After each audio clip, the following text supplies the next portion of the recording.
From that, we will change the perspective. So the question is, what does NATO expect from Sweden and Swedish capabilities? A warm welcome to Angus Lapsley, Assistant Secretary General for Defence Policy and Planning in NATO. Welcome. Jag skulle behöva sitta på den här platsen.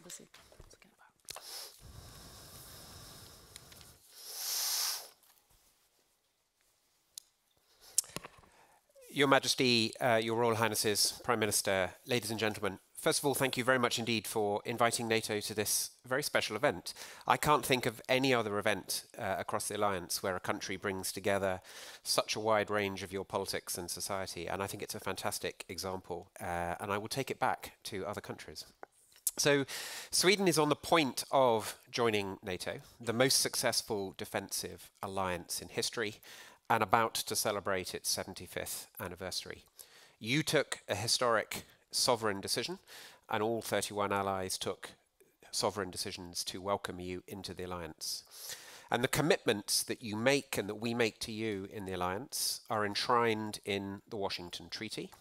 So Article 3, which commits us to making sure we are ready to defend ourselves. Article 4, which commits us to consulting when our security is in question. And of course, Article 5, which commits us to coming to each other's assistance if we are attacked. As Jens Stoltenberg is fond of putting it, it's one for all for one.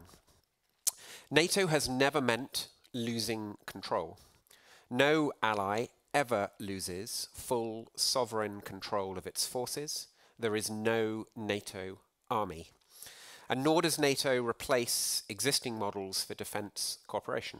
So what you do with your Nordic partners, with the JEF grouping, with the European Union, all of that strengthens your role in NATO.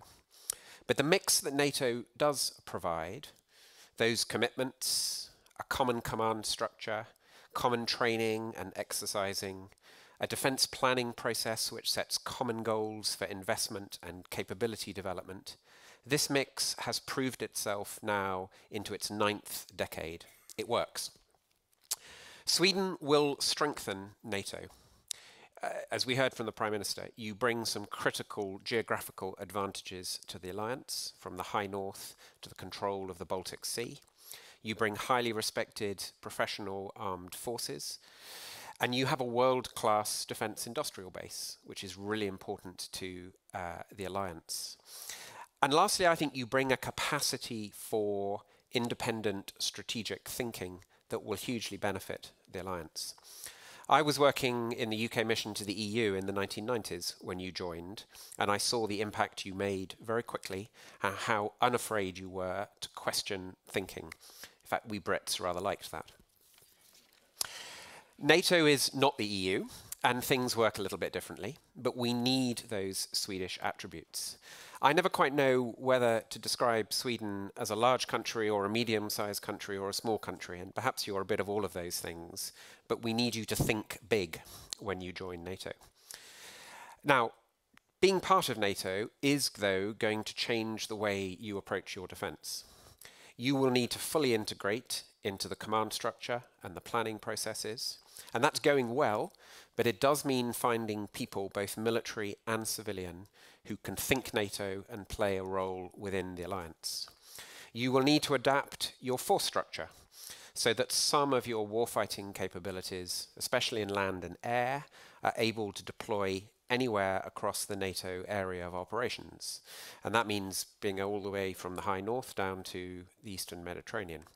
And your forces will need to be more interoperable than they are now with key NATO allies, sharing training and exercising, equipment, logistics. Now, I'm confident that Sweden is working hard on preparing for that. You're already very well placed, but it will be a challenge. Partly because you are joining an alliance that is in itself in profound transition. And at the heart of this is rebuilding our focus and our capacity for collective defence. Now, we've known for some years that we face a Russia that is intent on undermining European Union, NATO, liberal democracy in Europe, and possibly redrawing the borders of Europe. But I think it took the war that began again in February 2022 and the scale of Russian aggression to bring home to us that any idea we had that Russia's aggression would stay below the threshold of an open war is an assumption that we cannot be safe making. We have to be ready to deter and, if necessary, defeat a Russian conventional attack on Europe, and to be able to ensure that our nuclear deterrence holds. This is not the world we've lived in for the last 30 years, the world of discretionary overseas operations. It means having the plans, the capabilities, the command structures that allow us to deter and, if necessary, to fight. At scale, Russia has put almost 400,000 troops into Ukraine so far. At high intensity against a nuclear armed power. At short notice, and potentially for a long period of time. You don't get to decide when a collective defence operation starts or ends. It means being able to protect our homelands, our cities and our populations could become targets. And it means covering that full spectrum of geography from Svalbard to the Eastern Mediterranean. And it means being able to fully integrate across all 5 warfighting domains, land, air, sea, cyber and space, not to mention information space and diplomatic space. Now, the decisions that the alliance has taken in the last few years, I think, put us on a very strong path towards the future. And of course, collective defence is not the only challenge we face, as we've heard in this conference over the last 2 days. We still face the challenge of terrorism, of instability in the Euro-Atlantic area. And we have to grapple with what does China mean for European security. But it's how we respond to the Russia threat that will change the defence of Europe most. Now that we have detailed plans for the collective defence of Europe, developed by our Supreme Commander, Chris Cavoli, who was here at this conference last year, we now know where the capability gaps are within Europe that we need to fill to fight those plans. And we know that this is going to cost. And this is precisely why at the Vilnius summit we committed not just to spending 2%, but at least 2%. And realistically, many allies will need to spend quite a lot more than 2% if they're going to fill those capability gaps. Now, we recognize that will take time, which is why we are urging all of allies at the moment to make sure they start by looking at the forces they already have and making sure that they are as usable as possible. They have the training, they have the weapon stocks, they have the spare parts, they have the logistics, they have the air defense, etc.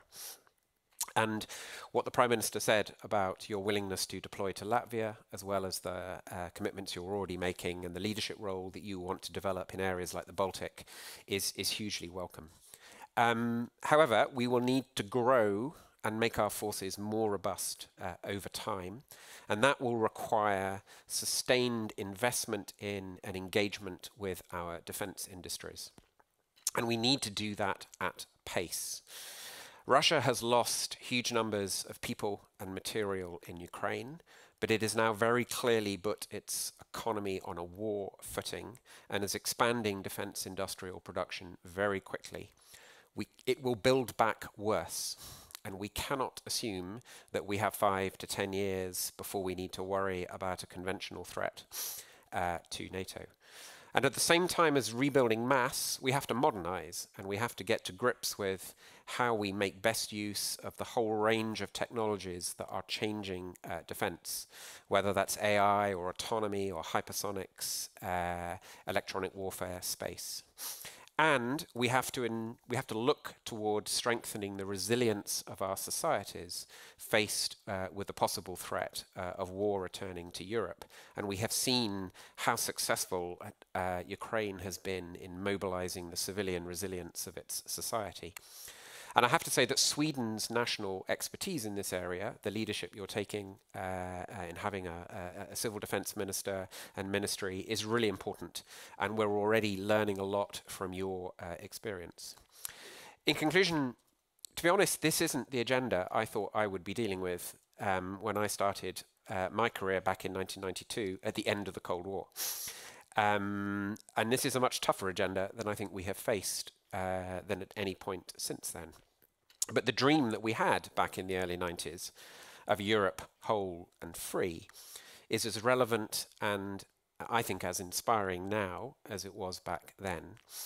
And indeed, as we now make the definitive commitment in both NATO and the European Union to bring Ukraine into that family, it's arguably an even bigger and clearer dream than we had then. So it turns out that after all, we really need NATO. And it turns out definitely that NATO will be stronger with Sweden in it. Thank you. Tack.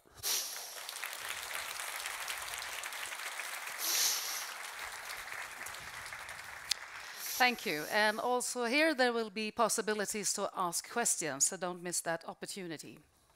You were talking about NATO transforming, and indeed we are living in transformative times where conditions and things are changing very fast. Meanwhile, one could describe our tradition of defense policy as based on detailed, long-standing plans. Do you think we need a new approach going forward? So I think you do, but I don't think that means throwing out the good things about traditional Swedish approaches to defence. I say this about both Finland and Sweden, that you need to become a little bit more like NATO, but in some ways NATO needs to become a little bit more like you. If we stay on the NATO side, what do we have to change? I think for you the big challenge is becoming more flexible in terms of how you can use your military instrument, being able to deploy it possibly to the other end of Europe and use it effectively in a properly joined up way with other NATO allies. I think that's probably your biggest challenge. But I think we also need to think about adaptability in terms of how do we adapt quickly to new technologies and how do we integrate them into our defense forces at a faster speed. And we're seeing in Ukraine just how quickly things change. So I think it's about thinking geographically in a bigger way and thinking about how you can change things at a faster pace.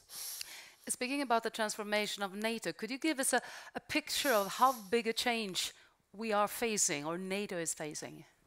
Well, going back to the collective defence mission that we had up until the 1990s in many ways, that was what we fundamentally did. Going back to that, but doing it in a modern environment where there are far more actors. I mean, we're seeing the way, for example, that North Korea is now supporting Russia in prosecuting a war in Ukraine. I mean, we're seeing a global aspect to how we do things which we didn't face in the past. So I think it's that global aspect of how we do collective defense. It's the scale of it, how much money we're going to have to spend, how many people we're going to have to recruit and attract into our armed forces and into our civil services, into our civil defense forces. I think it's scale, pace, and geographical scope which are changing. You mentioned Swedish defense industry. How would you describe the NATO expectations on its capacity? Well, look, I think we need all of the defense industries in Europe and North America, and indeed our partners in places like Korea and Australia, Japan. We need them to be able to scale up production of some things quickly. We also need them to stay on the cutting edge of innovation. And I think one of the things the Swedish defense industry has always been very good at is working out how to innovate quickly without enormous resources. And I think that's a very attractive offer into the alliance at the moment. You said also to fill the capability gaps, it's gonna cost, not only for Sweden. Do you think to get the public acceptance, not only here, do you have to also consider dual use, how this technology could be used for civil purposes? So it's sort of, we get other things done with the same technology. Is it possible, and would it be sensible? Well, I'm not a politician, so it's not my job to explain to publics why you should do this, but I would say two things. First of all, I think it's helpful if we are honest with our publics about the level of defence expenditure we're looking at. During the Cold War, most Western European democracies, including Sweden, were spending about 4% of GDP on defence. The Americans were spending between 5 and 7. I don't know if we need to go right back to that, but we'll need to go higher than where we are now. But secondly, if you look back to that era, defence industries were often drivers of broader economic progress. Silicon Valley is where it is and is as successful as it is, partly because of defense investments that the Americans were making back in the 1950s and the 1960s. The European aerospace industry is based a large part on those technologies that we invested in back in the 70s and 80s. So there is a wider societal and economic payback from investment in defense. But there's a cost as well. Yeah.